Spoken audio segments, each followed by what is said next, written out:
All right, Rebel. Breaking the rules. All right. Should probably double check we're actually live. Yeah, we are live. Perfect. All right. And we're ready to present. All right. Well, anyone that's tuning in, we are on the topic on financing your education through IVCC Ask Network, alumni sharing knowledge. We're really excited about this topic because it's a hot topic for many of us. And from experience, we were lucky enough to also bring some alumni to talk about it. And as well as my colleague, Gracelyn Quessy, we can totally relate to this topic because we talk to students in the high schools and really anyone that we encounter about what that looks like. So we're going to go ahead and get started with the bios of our guests. Daniela Rios graduated from Depew High School in 2015 and graduated from IVCC in 2017. She then transferred to University of Illinois Urbana-Champaign, where she majored in political science and Latino studies. Daniela is a young professional committed to serving students of all backgrounds, particularly through student services in higher education.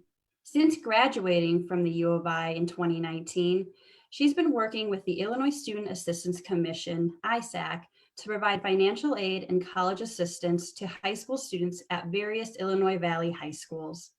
Her future plans are to complete a master's degree in student affairs and higher education so that she is better able to assist students, particularly first-generation students of color, through their educational journey. Some fun things about Daniela is her hobbies include working out, spending time with family, and her dogs. Daniela worked in the financial aid office while attending IVCC, and during her time at UIC, she was a student employee at the College of Education under the Student Services Division. She also participated in the Latino Studies student organization. Whew, what hasn't she done? So we're very excited to have Daniela. Sarah Tipton graduated from Hall High School in 2015 and is a class of 2017 graduate of IVCC. After having served as a student trustee during the 2016 to 2017 academic year, she then transferred to Northern Illinois University, where she majored in anthropology. Sarah currently works at IVCC as an enrollment services assistant and plans to start her master's degree this fall at ISU to study college student affairs. Her hobbies include reading, hiking, playing video games, and hanging out with friends. During her time at NIU, she was part of the honors program, served as a community advisor for housing and residential services, and led the anthropology club as its president. We so enjoyed talking to you last week about how to create your college experience, Sarah. Welcome back. Yeah. So we are on the second topic of this series. And so we thought that financing your education is an important one to touch on, especially during this time. As we all know, there's a lot going on in our world, and paying for college and figuring out what the next step is one huge factor in making a decision. So we want to remind everyone that is on that we'll go through a lot of other topics every Wednesday at 6:30 p.m.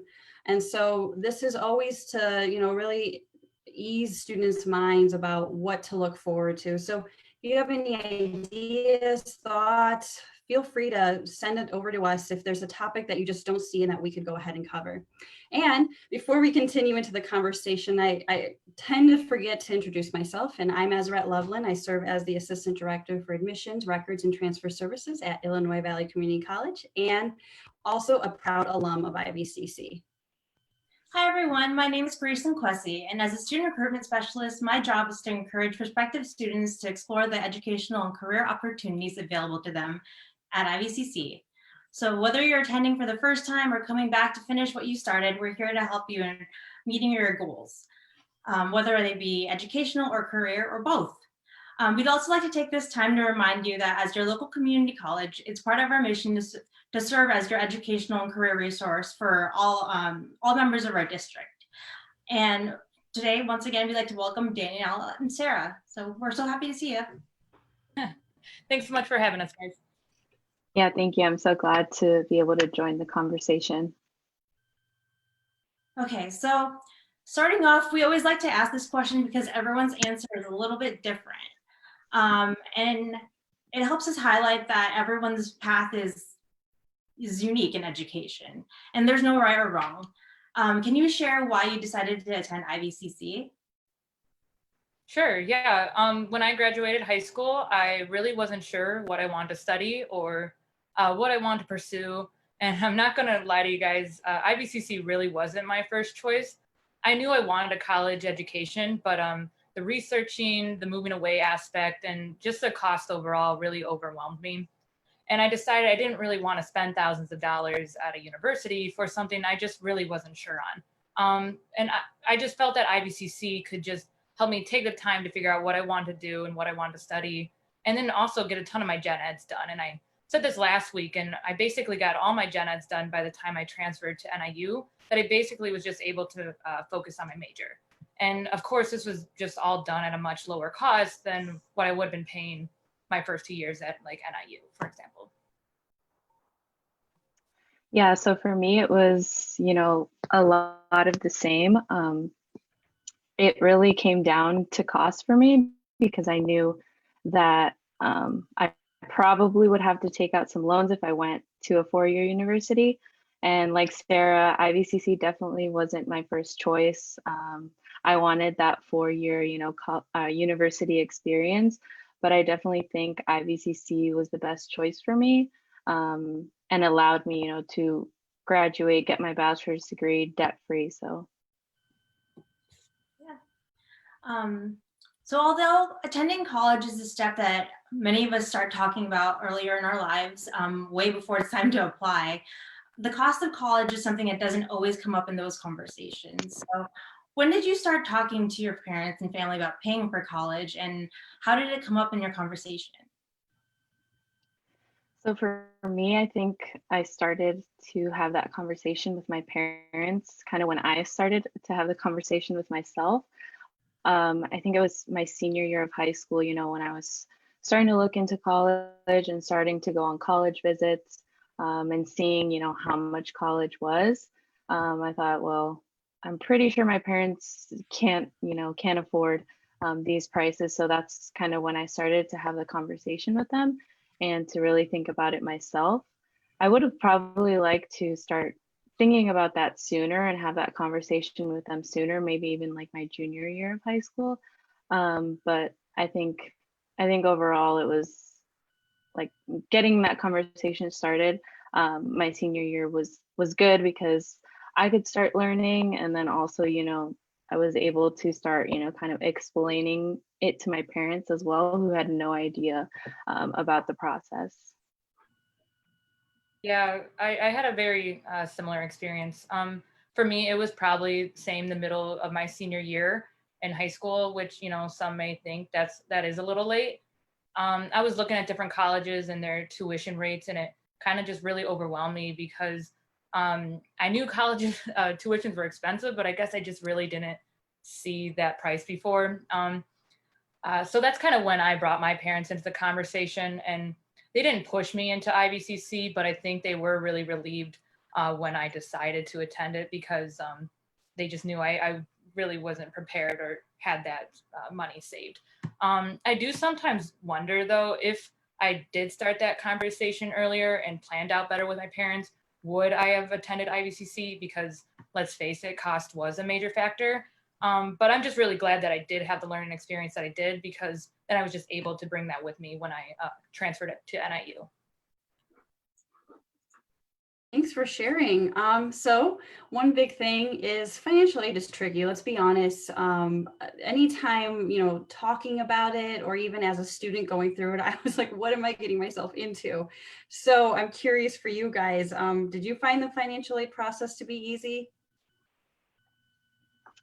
Oh God, no.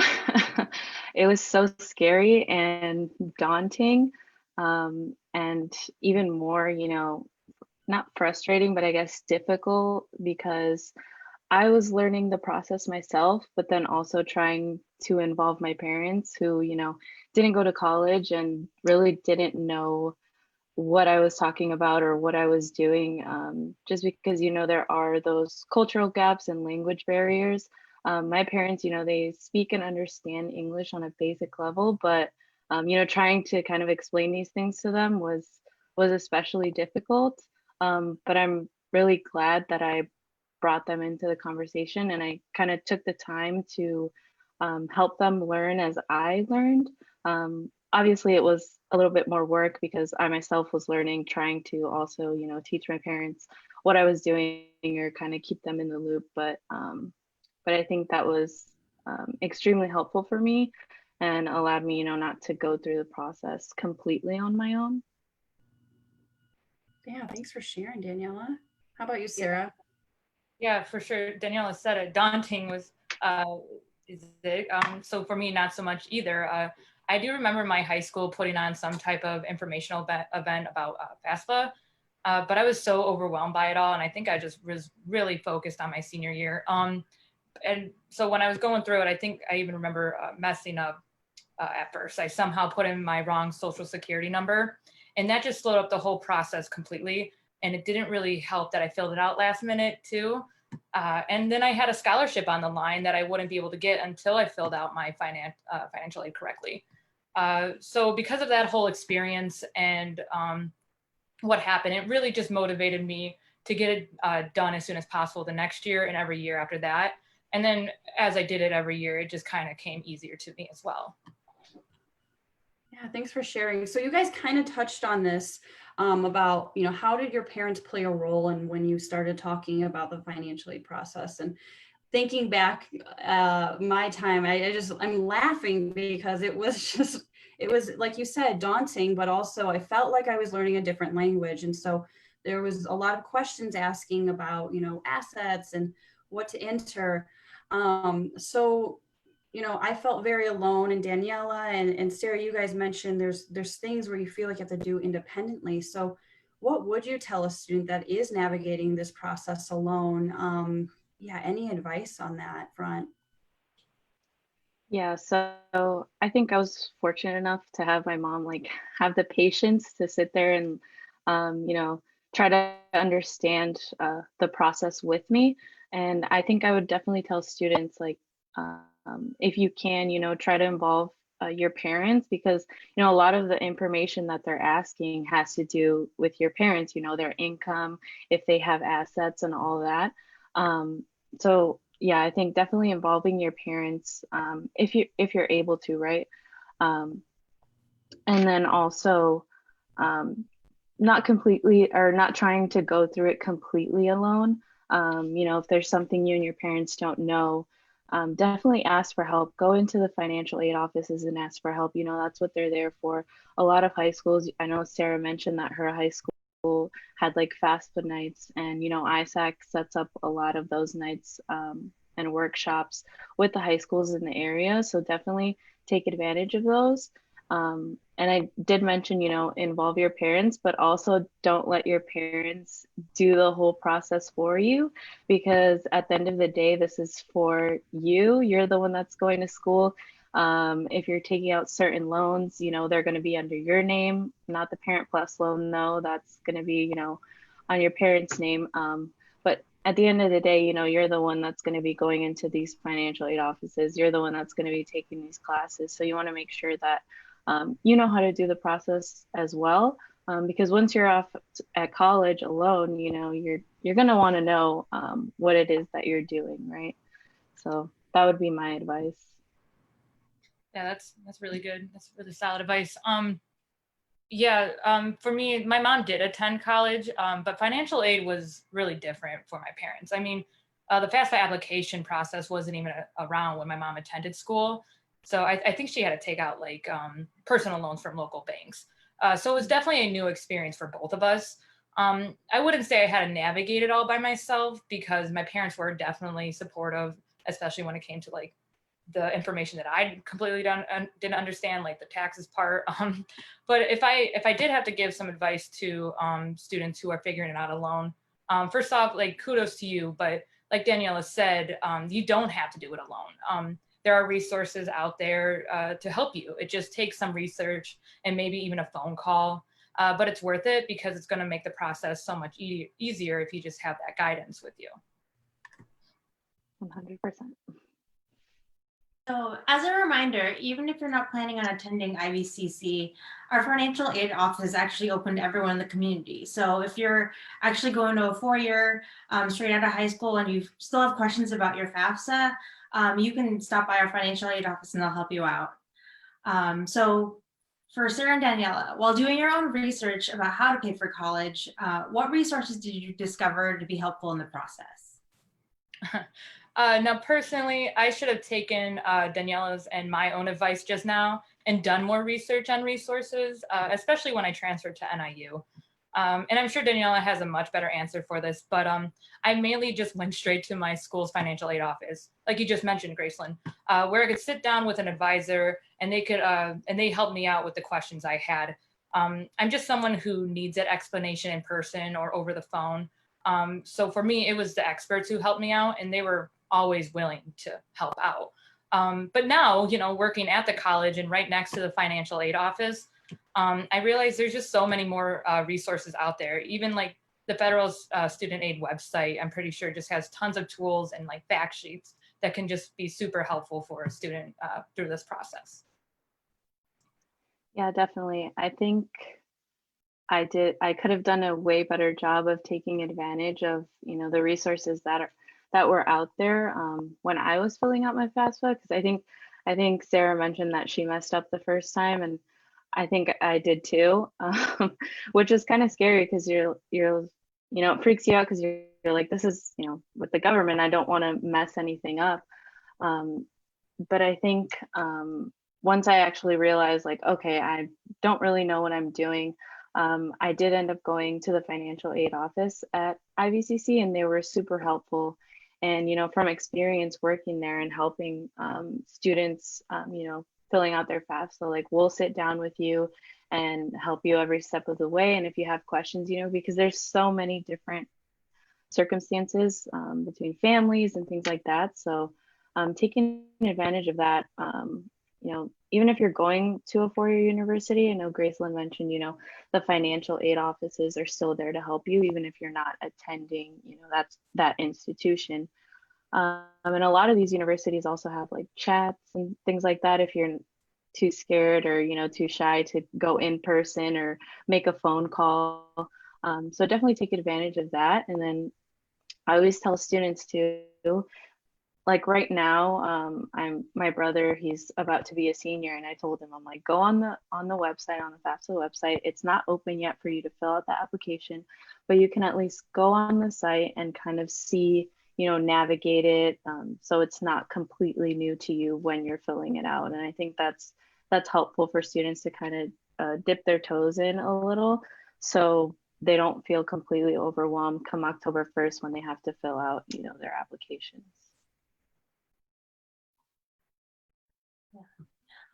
No, those are important points. Your education it's a lot of money, I know, but it's worth the investment. Because you're worth the investment, obviously, but college is the first time that we ever actually talk about spending that much money. What made you scared or anxious or anything about that? Oh, yeah. Well, you just mentioned college. I'm sorry. Sure. Yeah, like you just said, this was the first time I realized I was really going to be spending a lot of my own money.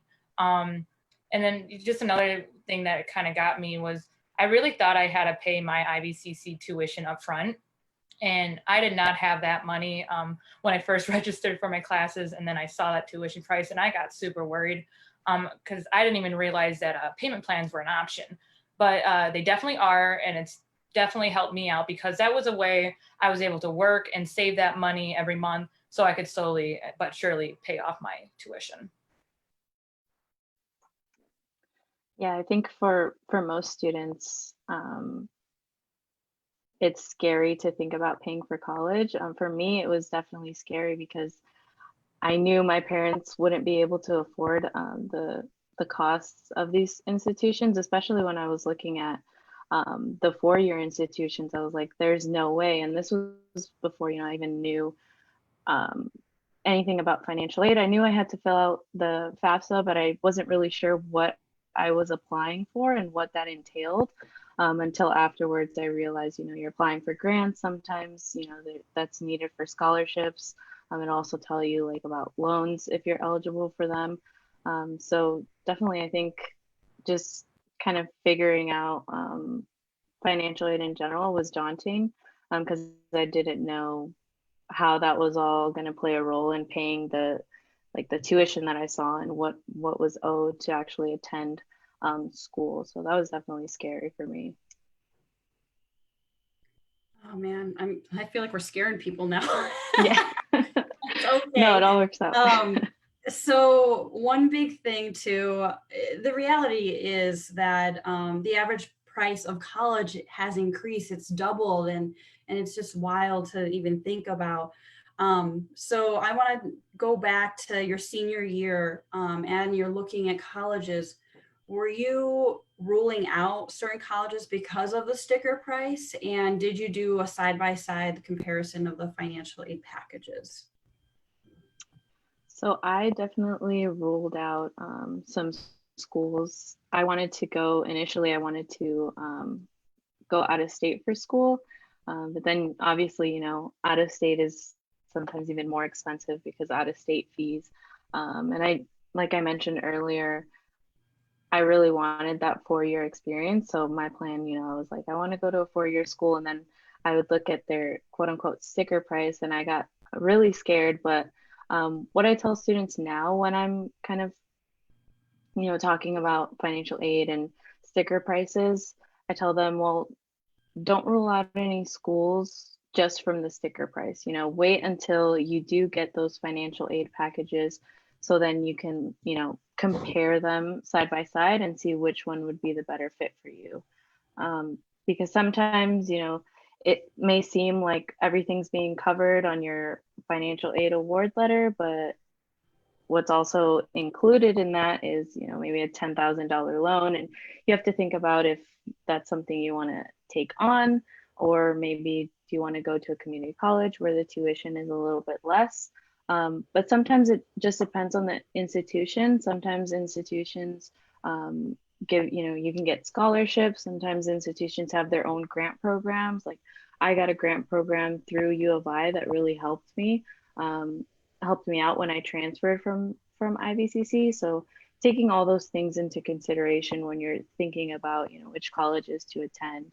And like I mentioned, I always tell students, don't rule anything out just by the sticker price. Wait until you get those financial aid award letters so you can compare them. Yeah, that's really good to keep in mind. Because for me, absolutely, I had to rule out schools. It's kind of sad because for many students, cost is a major factor, and it definitely was for me too. And while we all might have that like dream college, the reality is that it just might not be in our price range. I ruled out colleges when I chose IVCC, when I chose NIU, and even when I chose my grad school. And I definitely had to compare those financial aid packages too, and kind of figure out what was going to work best for me, like Danielle was just saying, especially even when I was looking at grad schools, because I already took out student loans. I'm already in debt. And I had to decide how much more did I really want to take out. And in the end, that's just what made me choose the school I did, because I compared all the benefits and I realized that ISU's package was going to just like help me out the most in the end. Yeah, and I think that's important to sit down and look at it. But sometimes I think we get confused thinking, that's our only option and we'll just do whatever it takes. But there's really smart ways in doing it. And even listening to some of the students while Grayson and I are out on the road and visiting high schools, I hear that they're taking dual credit, dual enrollment. And I'm like, man, I wish I was on their track, because they are saving tons of money by doing that kind of thing. Or, a lot of students will come over and take classes at IVCC over the summer to save some money. And I think that's just really, really smart. And I always kick myself thinking, what was I doing my senior year that summer going into college? I could have gotten a couple of courses out of the way, but that's how it goes. You learn. So we're curious. I know Graceland and I sometimes want to pull our hair out by talking about, oh my gosh, you don't want to go in debt. You want to buy a house. You want to buy a car. So we really want to educate them early on of what it means to take on some of this loans or, this huge investment. So what can you tell us of what we can do to better educate students about financing their education? Do you have ideas on how early we should be doing that? I mean, maybe junior high is slightly early, but any thoughts on that? Yeah, I think talking about that when they're in high school, maybe juniors or maybe even, seniors. I know I work with some schools that they have me give some general presentations to their sophomores sometimes and their juniors. I mean, mainly seniors, but sometimes they're sophomores and juniors. And I think it's probably never too early to kind of get them thinking about that. Even if it's just like base level in small ways, at least it's in their head so they can start thinking about those things. And like you mentioned, a lot of students might just think like, I'll just do whatever it takes to get my tuition covered or to pay for college, and they don't realize that they're taking out these loans when maybe they don't have to, right? And I think just kind of getting them to think that it's not just like a one-time thing, like, okay, I'll figure out how to pay it this semester and I'll take out these loans for this semester, but those things kind of add up throughout each semester and throughout every year. So I think it's just about thinking realistically, what these students, what you want to take on. If you're willing to take on, $10,000 each year, if you have to take out that much, depending on the cost and everything, or maybe you could do 2 years at a community college and save that way, and then transfer to a 4-year and still get that 4-year experience. So I guess it's just about sitting down and, really thinking about the implication of, their the decisions that they're taking and where they want to go to school and all those things, and how it'll kind of affect them throughout their, higher education career. That's kind of Yeah. a lot. Yeah, no, that was really good. And you mentioned being realistic, and I think that could help out a lot of students. Ezra, you mentioned like how early should we or should you guys start talking to students? And honestly, I think personally it would have helped a lot if that was said to me much earlier in my high school career. I remember someone who's been in college was talking to me in high school, and they're like, "You probably don't even know what financial aid is, do you?" And I didn't, and that was like my sophomore year. And then another thing, or another way I think you guys could like help out students is definitely sharing personal experiences, kind of like what we're doing right now. I feel like students should know that mistakes can happen during this process and it can be okay, like putting the wrong social in your FAFSA application. And then, yeah, like on that note, remind students to start that conversation earlier and not wait last minute, like me, to start researching. So in the world of financial aid, you guys mentioned already about some loans and grants and stuff, but prior to your own experience navigating it, like, so did you know anything about loans and grants, and how did you really like figure out what each one was? Yeah, honestly, no, not at all. Again, I was so lucky to have my first 2 years of IVCC paid off before I even began at NIU, so I didn't have to worry about loans until I transferred. Because I had no idea what I was doing when I was taking out my loans until I sat down with a financial aid advisor and they could explain it to me. And even then, I wish I understood more, because I ended up taking out a parent loan or a Parent Plus loan, which, like Daniela said, is a loan in my parents' name. It can never be put in mine, and technically it's their responsibility. And I would have never done that to them if I completely understood what it was. And it's not to call out NIU or anything. I just felt like it could have been explained better. And that's also on me because I didn't do enough research, because at that point, I really did think it was my only option. So now I do have these 2 loans from different parties that I have to keep track of. And that was just a really big learning experience for me overall.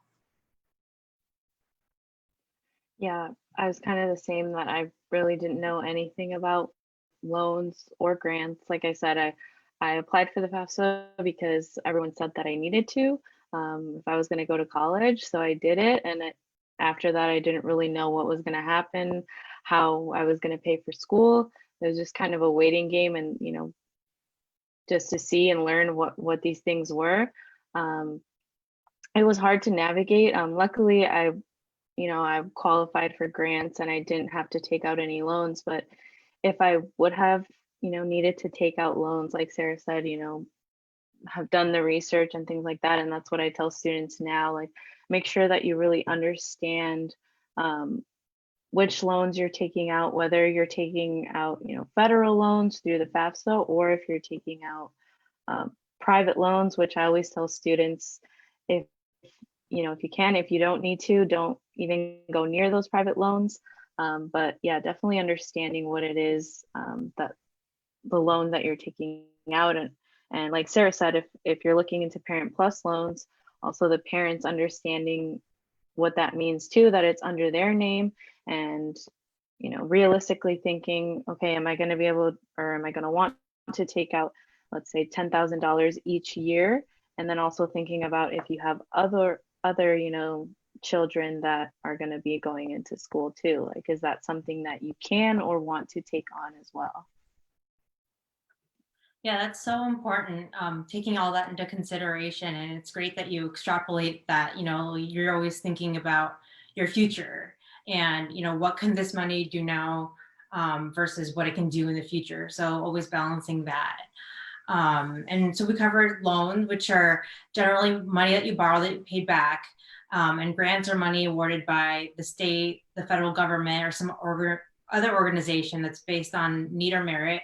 And those are funds that you don't have to pay back. And I have to keep telling myself that, because I always forget to, and I have to make sure I'm telling students to remember the difference and to make sure to take out as least possible loans as possible. So let's talk about scholarships a little bit. Were you guys awarded any scholarships? And where would you recommend looking for scholarships, or where did you find them? Yeah, scholarships are a fantastic opportunity to pay for college or books, or like even a new laptop, just anything to make paying for your education easier.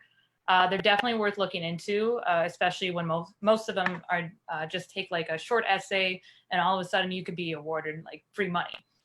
For example, like IVCC has the foundation scholarships, which is essentially an application and an essay that you could put towards several scholarships within the foundation. So one essay and you get a chance at all these different types of scholarships. And I think it was just like last year where every single person who applied for the IVCC foundation scholarships got at least one type of scholarship. So that's like fantastic odds. In fact, IVCC's foundation is where I was awarded some of my own scholarships. And then there's, the merit scholarships I got from NIU, and that's just from doing well in school. I didn't even have to apply for those. There's just so many opportunities out there. I mean, I was even lucky enough to receive a tuition waiver for being a student trustee. So it's just definitely worth it to look into scholarships within your school, or the multiple ones you could find online, or even locally within your community.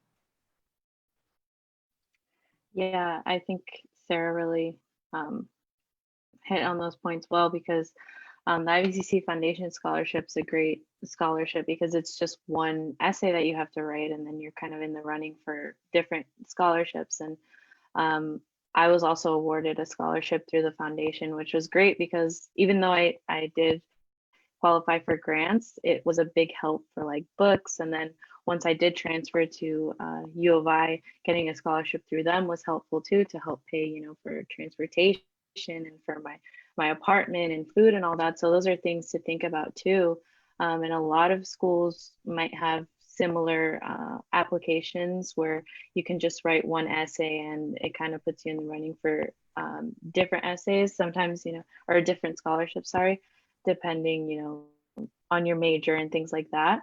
I would definitely say, like Sarah said, start local, because a lot of these local scholarships, a lot of people don't even know that they exist. And sometimes there's probably like 2 or 3 people applying. So I would definitely say start there. Go to your school's financial aid offices and ask them, what scholarships they have or scholarships that they know about. They do a really good job of of having, you know, some lists of different scholarships available both at the school or like externally. If you're a high school student, your counselors have the same type of, you know, lists with different scholarships that are available. And then also, you know, ISAC has certain tools like College Greenlight, and there's like scholarships.com.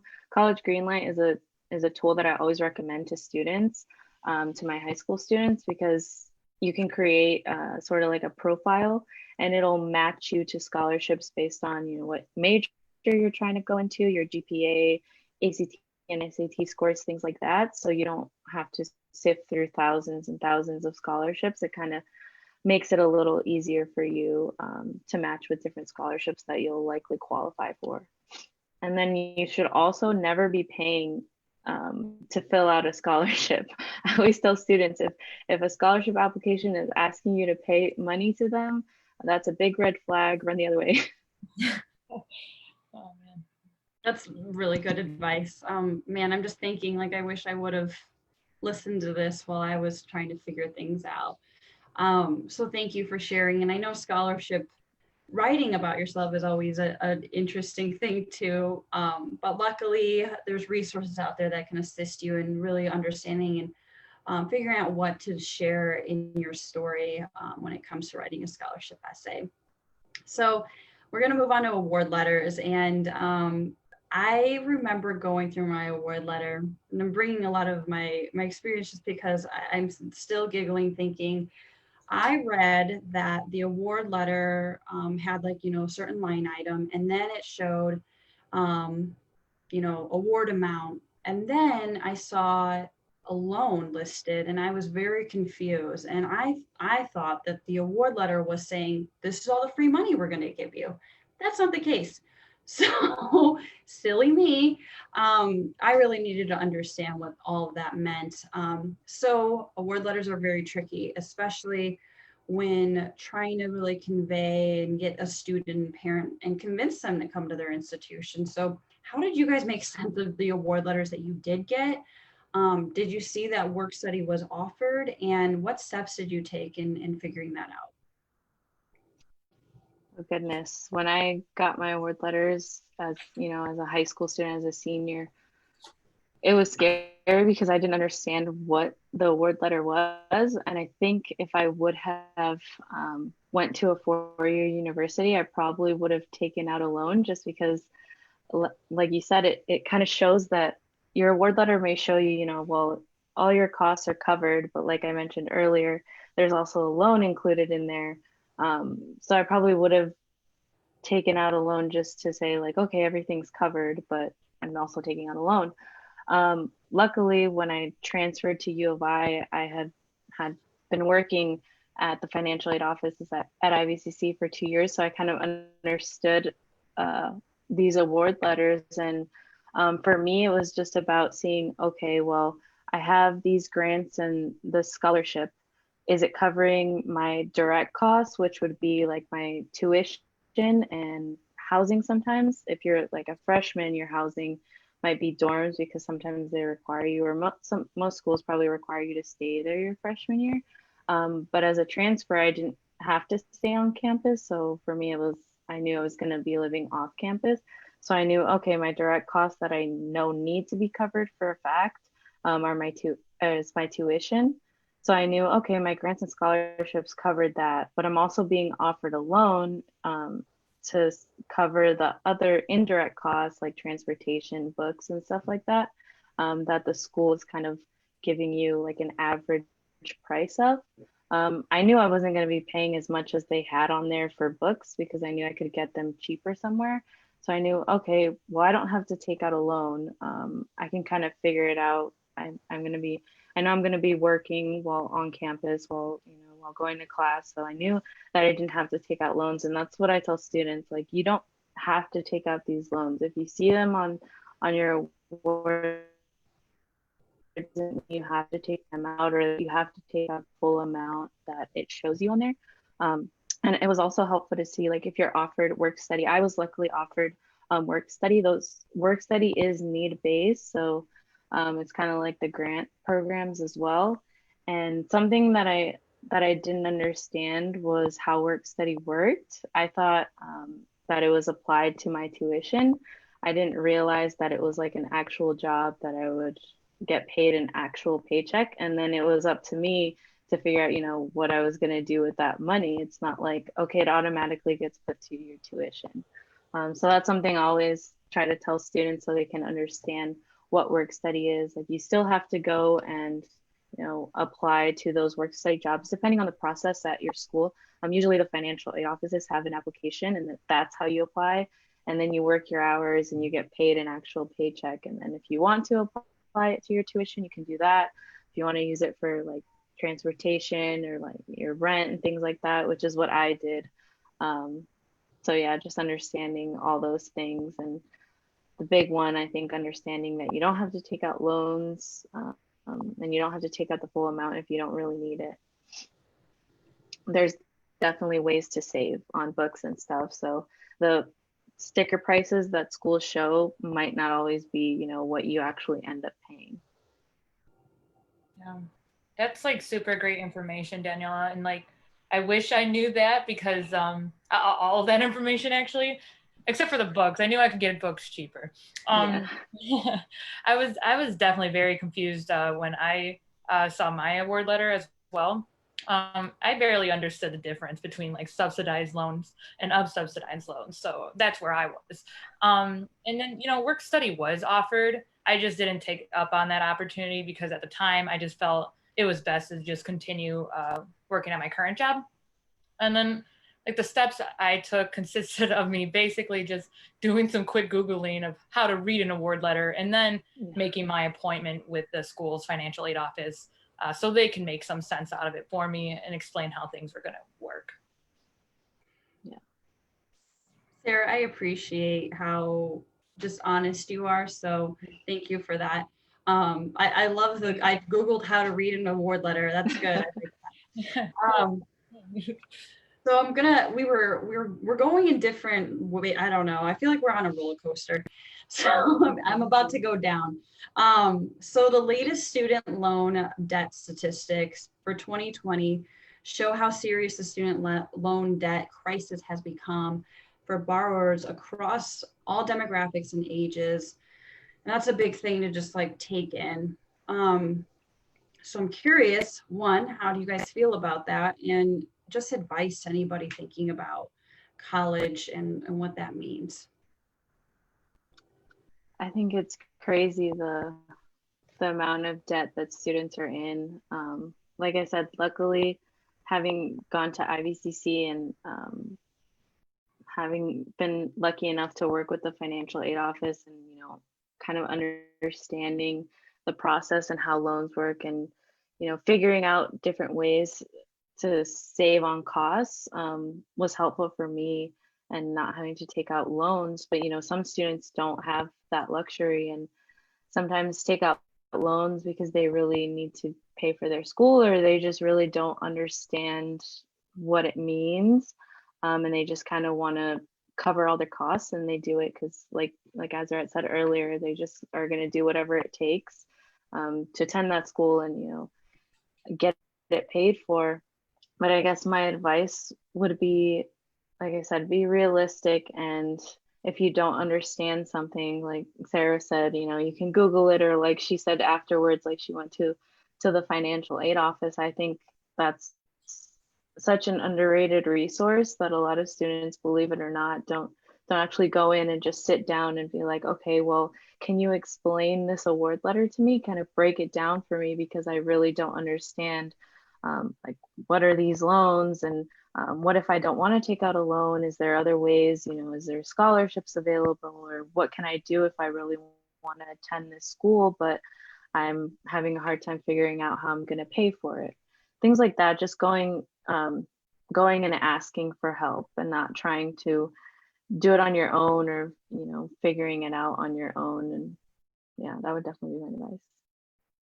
Yeah. As someone who is so grateful for my college experience, it's very sad to see how bad the student loan crisis has become. I would never want a student to miss out on a college education because they thought they were unable to pay for it. So yeah, it is very important to go to your financial aid office, like Danielle was saying, and ask those questions, like, do I have to take out a loan? I wish I did. My advice to high school students is don't let that debt scare you away. Be realistic, but don't let it scare you away, because financing your education doesn't have to be a scary process.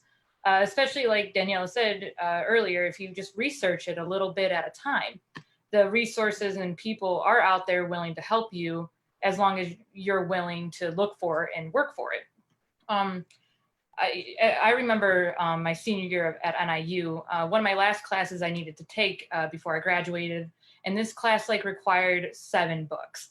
And I did not have that money for those books, and I really didn't want to ask my parents for help. So I went to my academic advisor and I said, I might have to withdraw from this class, because at that point it was even way past the drop date. And she looked at me and she said, Sarah, we don't want you to do that. We know you're a good student, and the Anthro department does have some money for you to help you buy these books if you'd like. You just might have to write a small essay. And I just remember that instant feeling of relief and gratefulness for, one, my department being so great, and then 2, just having the guts to kind of just ask for help and go there in the first place. So I guess what I'm saying is don't be afraid to ask for help, apply for those scholarships, and just be realistic and smart about how you're going to be paying for your college education. Definitely being honest and, just like you said, asking for help. Going to the school or your instructors and being like, look, I really want to stay in this class, or I really want to attend here, but I'm kind of struggling. And they have ways of helping too. So I think that's an awesome point. Very true. Yeah. So I'd say the best thing that you can do for yourself right now, I know it's still far off, but it's great to fill out the FAFSA sooner rather than later.